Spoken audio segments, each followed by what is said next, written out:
The Sportscaster and Her Son is brought to you by Foot First Podiatry. Painful bunions? Then it's time to get your bunion fixed with Foot First Podiatry's exclusive Sklar bunionectomy.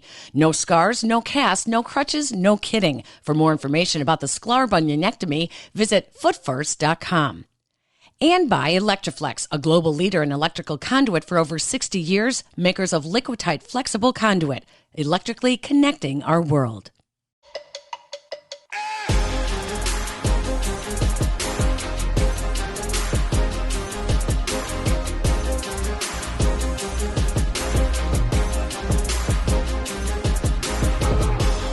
Hello, everybody, and welcome to the Sportscaster and Her Son, where sports bridges the gap between the generations. I'm your host, Peggy Kaczynski, 12-time Emmy Award-winning sportscaster at NBC Chicago for 17 years. I am the baby boomer. I'm Jason Commander, freshman at UT Austin, Generation Z, writer at CBV Review, and on-air talent for TSTV Sports. Hey, thank you, everyone who has downloaded the Sportscaster and Her Son from Apple, Podbean, or wherever you are listening. Please continue to do so and spread the word to your family and friends. Don't forget to rate us as well, because that is our podcast lifeblood, is ratings. It's how we actually move up and help new listeners find us. Okay, so typically with the podcast, we always say we don't get along, but we both share a passion for sports. And Jason, I have to say that in the last almost 2 years now that we have been doing the podcast together, it really has brought us together in a different kind of way. And you've matured, I've mellowed, we get along great, and we get to talk about not only sports, but lots of other things as well. Would you agree? No, I totally do agree with that. I'd say the only little snag when I'm away at school sometimes is waking up a little earlier than I normally would, but I really do enjoy it. And it's kind of nice being able to be away from school and take a little break from the grind of schoolwork or going out with friends all the time. It's kind of nice to have a little bit of a hiatus from that and to just talk about sports with my mom, which a lot of people don't really have the privilege to do. I feel like I talk to way too many people who are like, oh yeah, my mom doesn't even know what a football looks like. You know that would suck. So I'm really fortunate to have a mom that is very well versed in the sports world, and that I do a podcast with. Not to be cheesy or too simplistic, but I really do appreciate all of it. It's a good time. I enjoy it maybe a little more than I do when I'm at home, just because it's kind of more of feels like home here a little bit. But yeah, no, I love it. All right, so because you were at UT Austin, I am watching more Texas sporting events than I ever would have before. And can I just say, watched the Baylor game. I was just going to bring up the Baylor game, the basketball game. Second half, it was still a 2-point game going back and forth. And I don't care what anyone says, the dunk, the slam was phenomenal, but the technical totally took away their momentum and changed the rest of the game. I don't care. Everyone's saying, I was watching ESPN and they're like, yes, but after a dunk like that, I'm okay with the technical. Yeah. No, it totally changed the momentum of the game, and it went out to be like a blowout. See, the way I saw it, and maybe this is a little skewed or biased, that was the most atrocious technical foul call, especially considering the scenario. I'm really sorry that Greg Brown looked at the defender after he dunked on him. He didn't step over him. He didn't flex on him. He just looked at him. He didn't look very happy, but he just looked at him. So, to be honest with you, the technical foul, the call was BS, but were we going to win anyway? Probably not. Baylor's incredible. They shoot the hell out of the ball. They have 5 guys that shoot over 40% from three. And then when they're not hitting their shots from three, they play the best defense in the country. They have the 2 top defensive players in the country. So they're a nearly impossible team to beat. Even with at one point Texas led by 3 in the second half, and Baylor's won every game by 8+. Even leading by 3, I never really felt like in my mind that we had a chance to win the game. So we're going to talk about the GOATs. Who do you think is the greatest of all time college basketball player? Greatest college basketball player of all time. Truth be told, I'm not as like I don't know as much about like the historical aspect of college basketball. So there's probably a better answer than the one I'm going to give. But I believe Wilt Chamberlain is a statistical leader in most things in college. At Kansas. And he's one of the greatest players in NBA history, and he played at Kansas. So I'm going to go with Wilt Chamberlain. I was actually thinking the same thing. You know, Lou Alcindor at UCLA as well, you know. Abdul-Jabbar, yeah. Yep. You know, I think that in terms of truly back when guys stayed in, you know, for 4 years and led their teams to, you know, 2, 3, 4 championships like that. So I would agree with that. So when it comes to athletes, the question with the GOAT is, were they always the star, or did someone unearth a rare gem? When it comes to football, we are taping this before the Super Bowl. And so, of course, everyone's talking about the GOAT at quarterback, Tom Brady.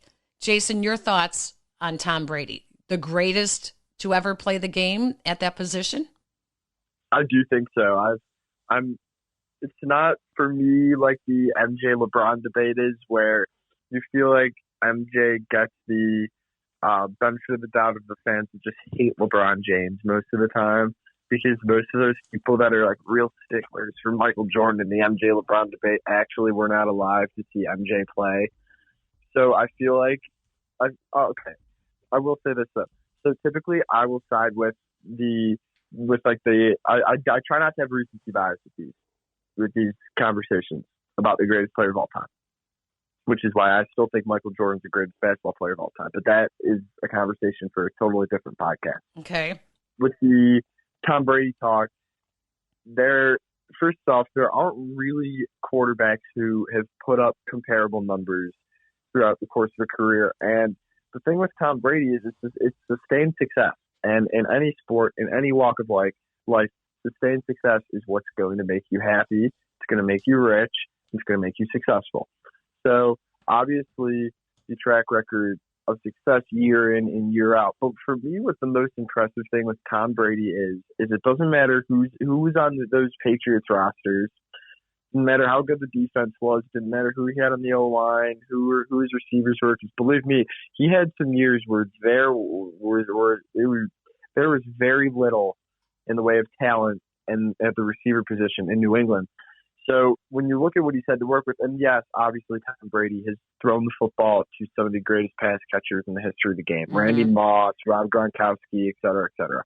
Now, I just think that how year in and year out, regardless of the state of the league, the state of his own team, you got basically the same result from Tom Brady. And that is incredible to me, because any sport is the hardest sport to win back-to-back championships in, which is why what the Chiefs are trying to accomplish on Sunday is so impressive and so monumental in football and in sports.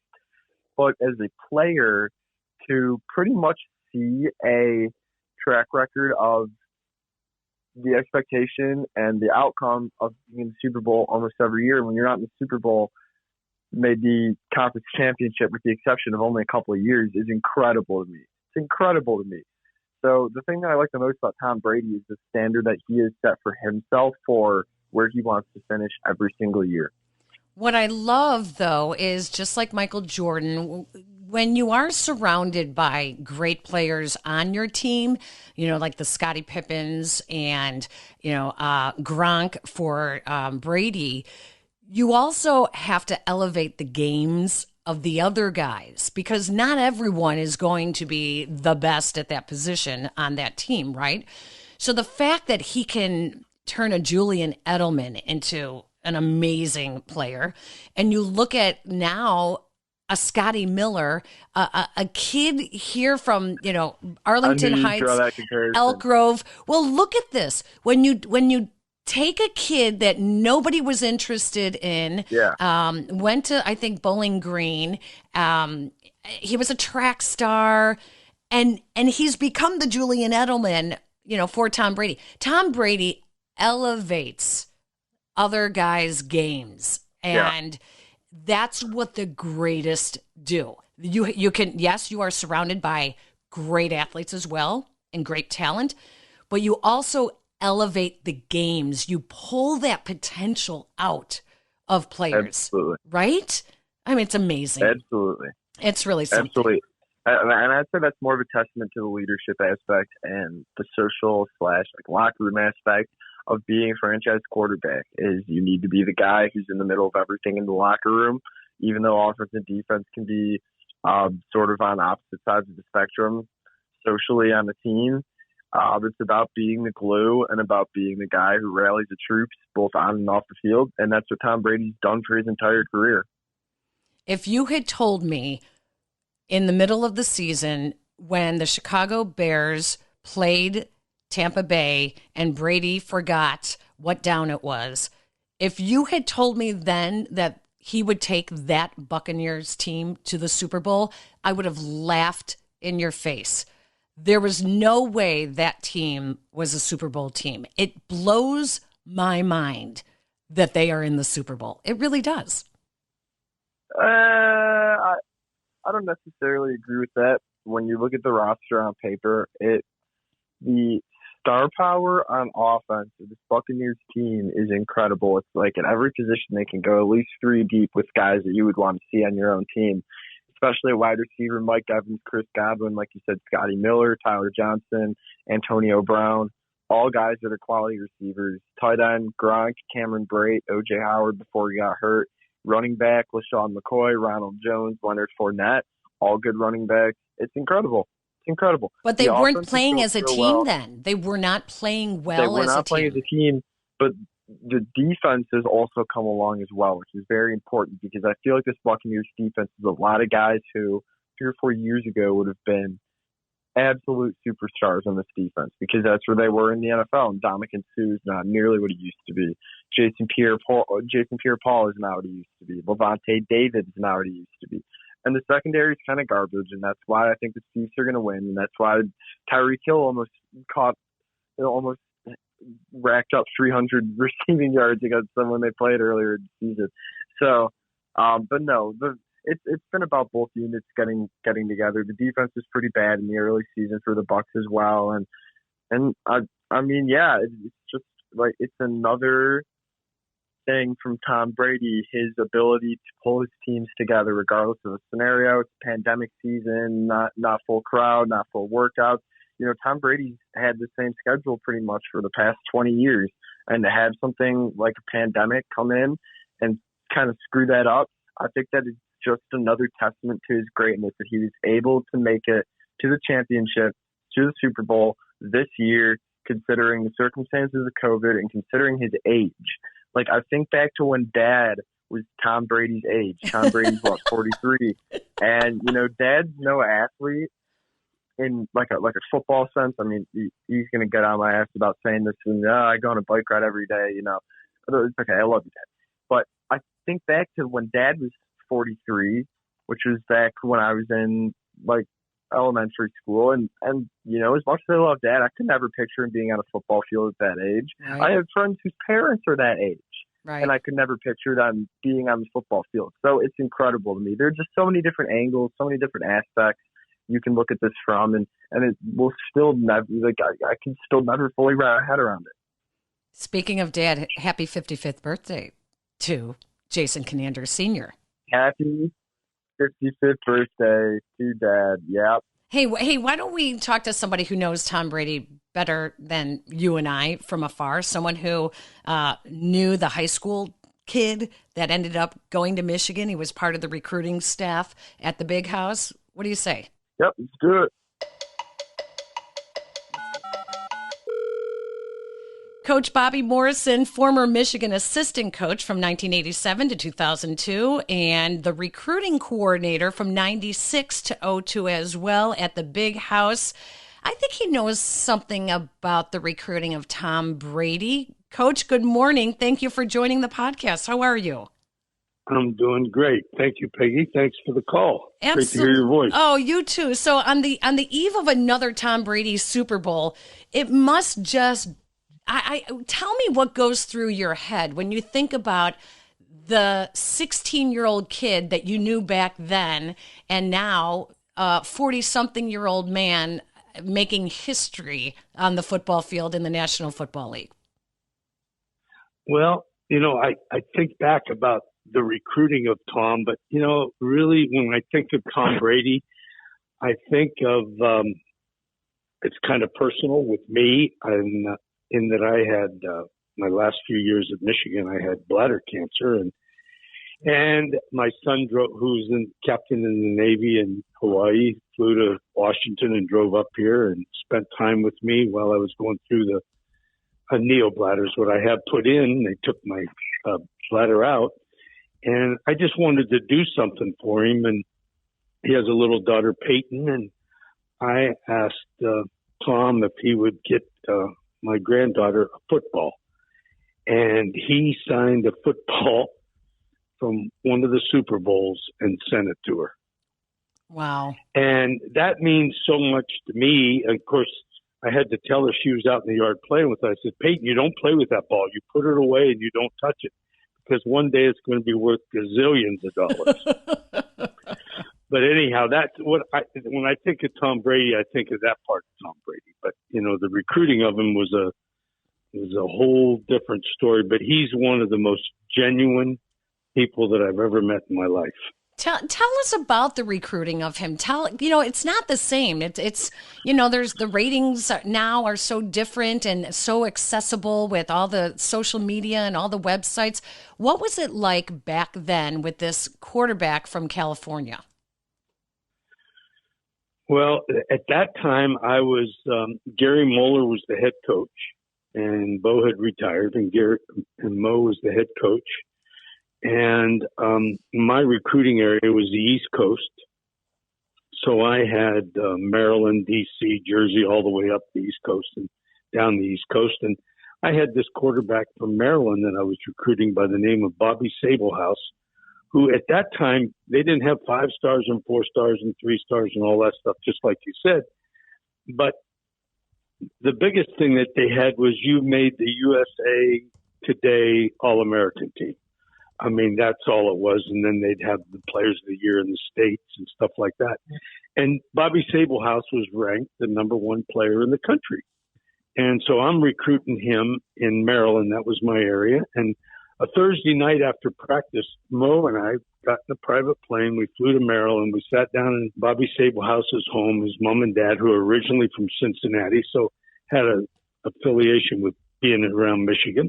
It was a great evening, and they're great people, and, they didn't leave anything. They wanted him to come to Michigan. And Bobby said, well, I talked to Steve Spurrier at Florida, and I promised him that I would at least visit this coming weekend. This was a Thursday night. And then I will call you on Sunday night, and we'll confirm about me coming to Michigan. And so, Mo and I felt good going back on the plane, and like everything was good. He called me on Sunday night and said, Coach, I've decided I'm going to play for Steve Spurrier at Florida. I'm going to Florida. And I thought, oh, my goodness. Well, you don't recruit. It's not like you have an abundance of quarterbacks. I mean, you're not working 10 guys to get one. We had all of our money thrown in not money, but I'm saying that jestingly. But we had all our marbles in that pocket of Sablehouse because we thought we were going to get him.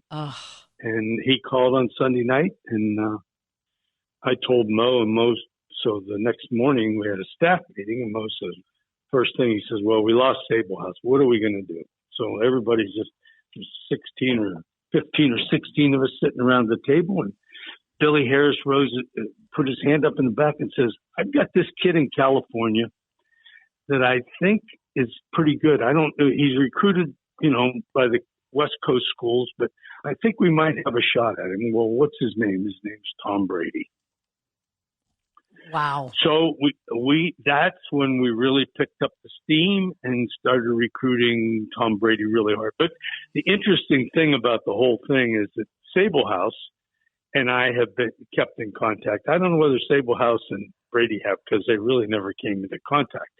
But Sablehouse went to Florida, never played, transferred to Maryland, and he laughs about this. He says, can you imagine if you'd have gotten me instead of Tom Brady? Oh. So he went to Maryland, transferred to Maryland, never played a down of football again, graduated from Maryland, and he is in L.A. in Sable House Films, and he's producing films. So I chat with him, and we laugh about it all the time. He said, "Can you imagine if I'd have come to Michigan and you wouldn't have gotten Tom Brady?" Unbelievable. That is an unbelievable story, isn't it? It really is. And you know what? And the thing about it is, I'm sure Tommy knows who he is, because that year, Sable House was the number one quarterback in the country. So I'm sure Tommy knows that much about it. And I'm sure, I don't know whether Tommy's heard the whole story. I'm sure he has. So just a quick question for clarification before I get into my real question. So I feel like we never hear about Tom Brady, the high school football player. Was he like a very well recruit? Was he like a blue chip recruit? Well, I know he went to San Mateo High School. He and the other thing is, he has one of the greatest families. His mom and dad, sister. I mean, they're just unbelievable people. But yeah, he was recruited pretty heavily on the West Coast. I mean, Cal was recruiting him because he was kind of in their backyard. I don't remember who else, but I know Cal was one of the big schools that was recruiting him. Back to our conversation with former Michigan assistant coach Bobby Morrison. But first, have you ever dealt with bunions? I have. It got to the point that I couldn't even wear any shoes without having shooting pain. Even at night, I couldn't even pull the covers over my foot. It hurt so bad. It didn't matter if I was wearing slippers or boots, gym shoes working out, or heels for a night out. The pain was intolerable. I finally decided to do something about it. That's when I heard about Foot First Podiatry and their exclusive procedure, the Sklar bunionectomy. It has you on your feet the day after surgery. Are you kidding? Well, I had to see it to believe it. And you know what? They were right. Surgery was easy. I am so glad I did it. I walked out of surgery in a boot, no cast, no crutches, walking the same day. And you can be back in a gym shoe in 2 weeks. When I look at my foot now, there's no visual scar, and best of all, I am pain-free. So ladies and guys, don't walk around in pain like I did for years. Visit footfirst.com. And now back to our conversation with Coach Morrison. So here's my question. I feel like and unfortunately I've never been lucky enough to be in the presence of Tom Brady, but what I feel like the aura around the greatest players and I guess even the greatest people in history and in our generations are like, they just carry themselves differently. They just go about doing things differently. It's just like everything they do, we're like, like that was just a classic Tom Brady thing to do. Was there any point at Michigan where you got any sort of sense like, okay, this guy's going to be like really special, like not just like a great college quarterback or not just like having a chance to contribute in the NFL, but like, did you ever have like the slightest, and I mean absolute slightest sense in college at Michigan that he was going to be at least a Pro Bowl quarterback? Well, I mean, I dealt with him because I was coaching offensive tackles and tight ends. And so I would see him every day at practice. But, we had Drew Henson was there at the same time that he was. He was the number one rated quarterback in the country when he came out. And so, the biggest thing I would say, Jason, more than anything, is that as a person, I have never, you would never question it if you knew him as a person. Okay. I don't know whether that answers your question. No. It definitely does. Because like for me, I've never like personally met anybody that you could consider like the greatest, like one of like the greatest athletes of our generation. So like I've always wondered like what those people are like, because the way that people talk about them, you just assume that they're so much different than just everyday people. Okay. They are really. He is. He has time for anybody, anytime. He's like I said, he's the most genuine person I've ever met in my life. I don't know what else I could say. As somebody who recruited Tom Brady, I'm sure you've had this question a million times, but I'm going to ask it anyway because I want to hear it for myself. what about his game in college immediately translated so well to the NFL? I would say it would probably be the mental part of it. I mean, the preparation part of it, the study. He was just into it all the time. I mean, if he threw out the wrong foot, or if he did this, or he's very critical of himself, he wouldn't make the mistake again. If he made a mistake, he's not going to make it again. But he was his biggest critic. I mean, regardless of coaches or anything else, it was he himself that judged himself and was so critical of himself. I mean, if he can't be, he's really pretty hard on himself, to be honest with you. When, I've seen people that, you throw an interception or something like that, and, you think, there's the next play and stuff like that. But he's pretty tough on himself. So I think that's probably one of the biggest things. Coach, that reminds me of an interview I saw with him. I want to say it was like on 60 Minutes or something like that. Where he talked about the Michigan, the guy in the athletic department at Michigan, that he started seeking out for like sports psychology type of help. Greg Harden. Okay. Is that true that at one point that he was so down on himself? I mean, he was battling. He watched Brian Greasy leaves. He's in a battle with Drew Henson. Was it true that at one point that he considered transferring out of Michigan, and then he really kind of sought the help of Greg Harden, helping him with like the sports psychology of being a better athlete? Well, I think, the biggest, I think he had a hard time because he'd worked so hard, and then Drew Henson, he was labeled like Sablehouse. Drew Henson was. He was the number one guy in the whole country. So now this kid comes in, and here I am, and I have, and it was a pretty fierce competition. Drew Henson wasn't chopped liver. I mean, he was pretty good. And so, and the other thing is, he probably felt like Drew Henson was 10 miles from Ann Arbor, and he's from San Mateo, California. And so, he might have had some feelings of, but you know what, just I never had a doubt in my mind that it was going to be him, because he just was such a competitor, and he wouldn't leave anything unturned. And thank goodness he went to see Greg Harden, because I can't imagine what it would have been like without him. All right, I'm going to give you a little quiz here, Coach. No quizzes. I've been retired too long. You can't make him very tough now. No, I think you're going to know the answer to this. I don't even know half of these people, 90%. So, what do these guys all have in common? Chad Pennington, Giovanni Carmazzi, Chris Redman, T. Martin, Mark Bulger, Spurgeon Wynn. What do they all have in common with Tom Brady? Well, I mean, I don't know some of those names, but I'm guessing they were quarterbacks. They were all quarterbacks taken ahead of him in the 2000 draft. Yeah. Oh my goodness! Well, something Chad Pennington Pennington. Yeah. Pennington from Marshall. Yeah. Yep. But I mean, yeah. So now none of them are anyhow. No, right? I mean, Giovanni Carmazzi. Who the heck is that guy? I thought it was going to be a pizza or something. I know.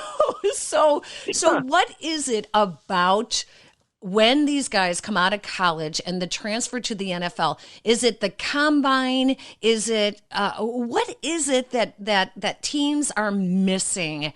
Do they rely too much on numbers, on stats, and what is it that they're missing that a guy like Tom Brady? In my opinion, Peggy, you've hit it right on. I mean, the ones that, they go and everything is measurement. Everything is 40-yard dash time. I mean, what does he do the shuttle in? I mean, what's his height? What's his weight? And Tom Brady would not, in any of those, probably wouldn't test very well. Right. But they haven't tested inside his chest and between his ears. I mean, that's where that guy has the advantage over everybody, in my opinion. So hard to do. So hard. I mean, we just hear. Yeah, how do you measure your heart and how do you measure your brain? Yeah, I mean, because if you looked at strength of arm, you looked at physical ability, you looked at all those guys would test much higher than Tom would. But, as long as you can't measure a guy's heart or tell what he's thinking, you can't be right. Yeah. Yeah. I just, it's really easy to say now that, he has most heart and he had most determination. But when, I try to put myself in, that time, that week of the combine, and to think today, because the combine picture of Tom Brady is so infamous because it's just an awful picture, but it's of the eventual, greatest quarterback of all time in our sport. Yeah. So, which leads into my question. Obviously, he was mentally set to be one of the greats, and his determination, his competitiveness, etc., is really what drove him. But physically, especially considering, how he didn't exactly match up to the other prospects physically, did you guys have?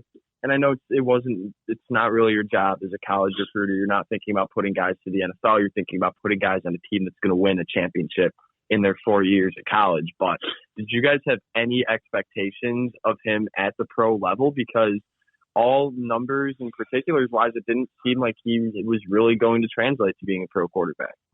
Well, I mean, I don't, none of those things, none of those signs showed that he would be a pro quarterback. But I mean, Jason, I don't know how else to say it other than as long as you can't measure what's in a guy's heart and what's in a guy's between it on his shoulders, or his determination or his drive or his,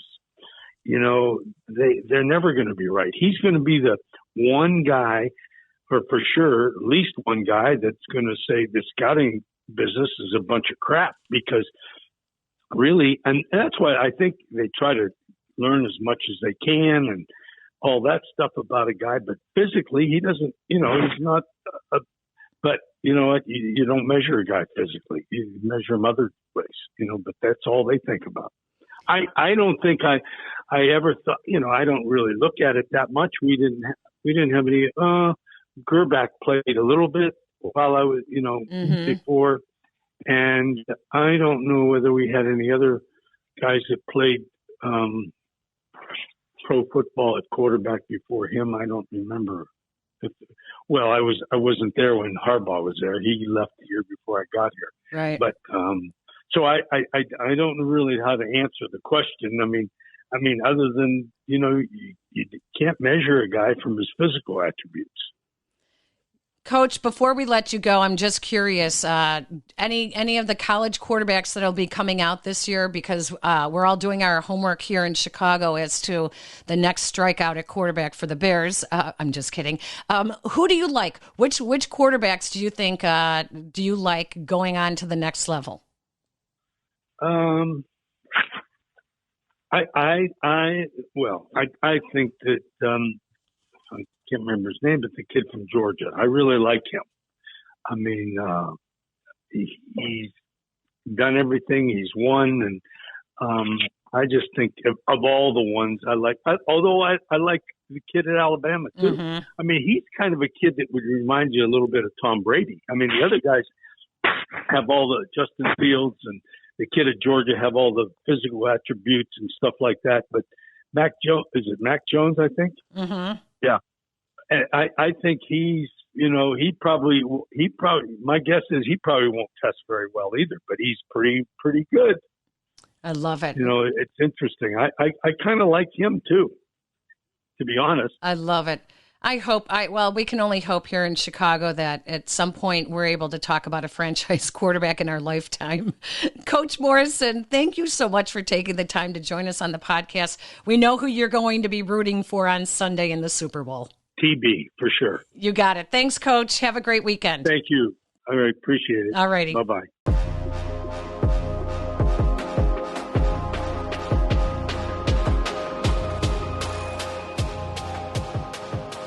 Jason, what'd you think of Coach Morrison? That was very fascinating how I mean, nobody really knew at Michigan at the time that Tom Brady was going to amount to anything in professional football, more or less a Pro Bowler, more or less the greatest quarterback of our generation. So that was very eye-opening, crazy to me. And I love how Coach Morrison wasn't one of those guys who tried to act like back 20 years ago, like he knew that he was going to be so great. And because I'd almost guarantee you there are people that will try to fabricate their relationships and experiences with Tom Brady into that. He was going after Bobby Sablehouse. Yeah, I love how raw and authentic and just straight up honest Coach Morrison's input and his experiences were, and it's incredible to me because, as I said, I've never been around somebody who's regarded as one of the greatest in their sport. I've always wondered just simply what are those people like, and I think I have a much more complex understanding of it after our talk with Coach Morrison today. All right, Jason, what's your predictions? Woo! So I'm going to say that the Chicago Bears, my first prediction right here, I think that this does not have anything to do with my quarterback predictions. So, yes, I can double down on the Bears predictions, even though, as we learned with the last podcast, that going through all of my predictions, and I need to do a better job of thinking them out and not sounding like an idiot. But without further ado, here's my first prediction. I'm going to say the Bears are not going to trade up in the first round of this draft.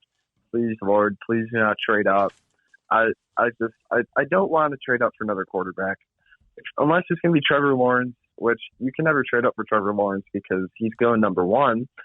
I don't trust the idea of trading up for another quarterback, and I just think that it would be so shallow for this front office to do that after they did it with Trubisky. It failed so freaking miserably. If they were to trade up, pick a quarterback, after how thin the ice that they walked on was this year and how they barely got brought back after the season, I think that it would be unbelievably shallow and tone deaf if they were to trade up for a quarterback. So I think it'd be funny, but I don't think it's going to happen. Okay, what if it was a package, like a 3-team deal, and they ended up with Aaron Rodgers? Okay, we'll move on. Go on. Your next one. Okay, so I am going to say right now that Gonzaga and Baylor in college basketball, and this goes right back to the Texas-Baylor game. Gonzaga and Baylor aren't going to lose games up until the NCAA tournament where one of them has to lose.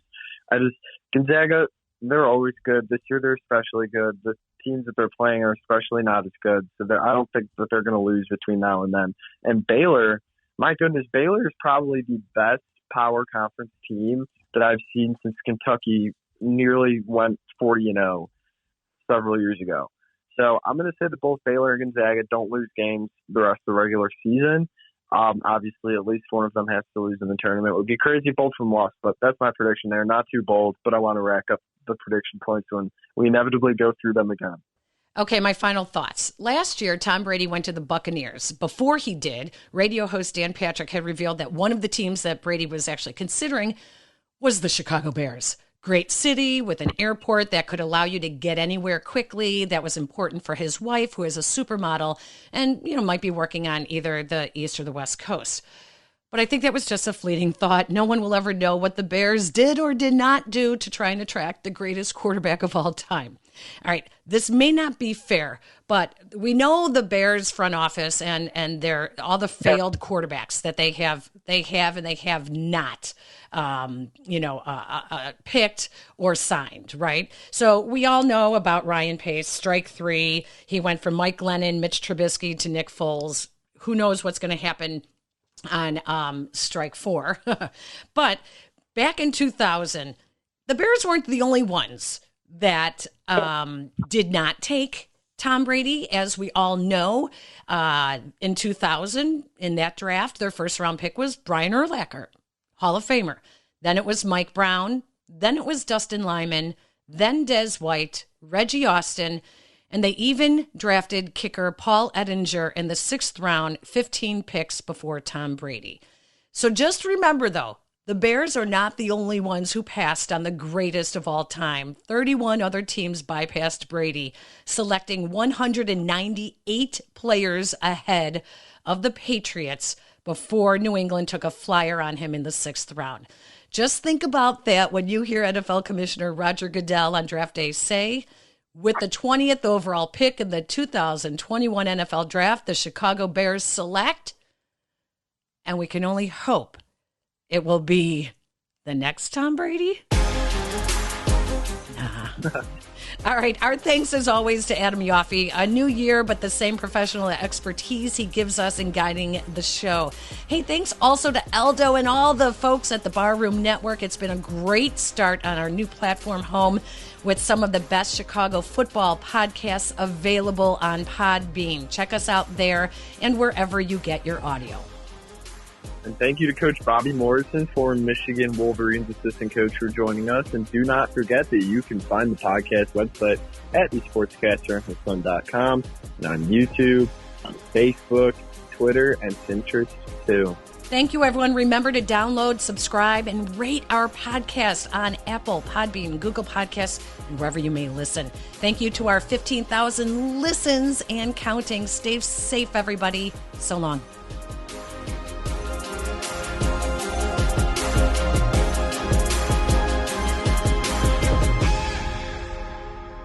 The Sportscaster and Her Son is brought to you by Electroflex, a global leader in electrical conduit for over 60 years, electrically connecting our world.